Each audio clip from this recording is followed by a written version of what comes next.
Assalamualaikum warahmatullahi wabarakatuh. Ya, bismillah, kita mulai saja.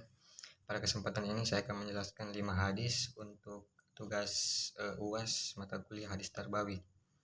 5 hadis ini ada di makalah teman-teman ya. Untuk hadis yang pertama, masalul jalisi as-solihi wasu'i kahamil miski wa nafikhil kabir. Perumpamaan teman yang baik dan teman yang buruk seperti penjual minyak wangi dan tukang pandai besi. Kesimpulan dari hadis ini, bagaimana kita bisa memilih teman yang baik dan yang buruk agar kita tidak terpengaruh ya. Contohnya kita berteman dengan penjual minyak wangi, maka kita akan terkena percikannya.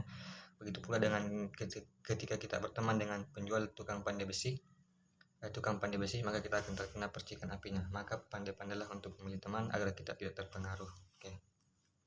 Untuk hadis yang kedua, qala Rasulullah sallallahu alaihi wasallam, al-kayyasu man da'ana nafasahu wa amila lima ba'dal maut. Orang-orang yang selalu mengevaluasi dirinya atau muhasabah dan beramal untuk kehidupan selanjutnya setelah mati. Kesimpulan dari hadis ini bahwasanya bagaimana kita menjadi seorang pendidik atau seorang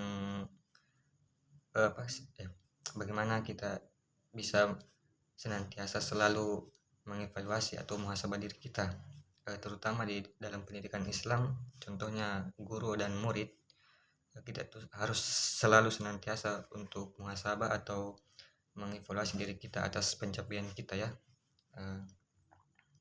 Kesimpulan dari hadis ini bahwasannya kita harus selalu senantiasa untuk muhasabah diri dan mengevaluasi diri kita atas pencapaian kita, karena mengevaluasi diri atau muhasabah diri itu bukan hanya sekedar nilai, tapi itu akan menjadi sarana atau perbaikan atau pengembangan di tahap selanjutnya. Untuk hadis yang ketiga, innama bu'istum mayusarra bina walam tabu'saw ma'usarra bina. Sesungguhnya aku tuh diutus bukan untuk mempersulit tapi untuk mempermudah.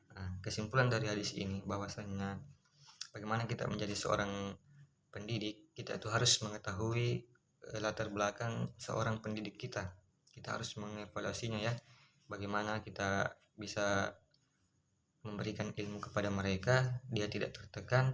Pokoknya kita harus tahu dulu bagaimana sisi latar belakangnya seorang pendidik ini ya, karena kan seorang pendidik itu pasti berbeda-beda ya. Jadi kita harus mengevaluasinya. Seorang pendidik itu harus mempunyai sifat humanis atau profesional agar seorang yang kita didik itu bisa benar-benar paham apa yang kita jelaskan kepada seorang pendidik kita. Oke. Untuk hadis yang keempat, balagu anni walau ayah.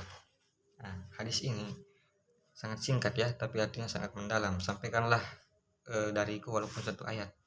Kesimpulan dari hadis ini, apapun yang kita punya seperti ilmu yang baik itu kita harus sampaikan kepada masyarakat atau siapa teman kita atau yang kita didik begitu. Contohnya kita guru ya.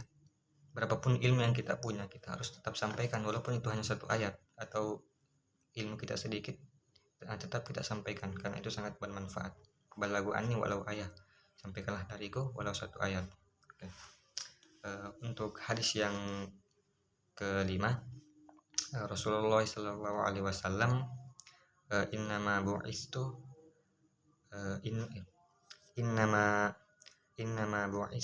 liutammama makarimal akhlak. Sesungguhnya aku diutus itu untuk menyempurnakan akhlak mulia. Kesimpulan dari hadis ini bahwasannya Rasulullah sallallahu alaihi wasallam itu diutus untuk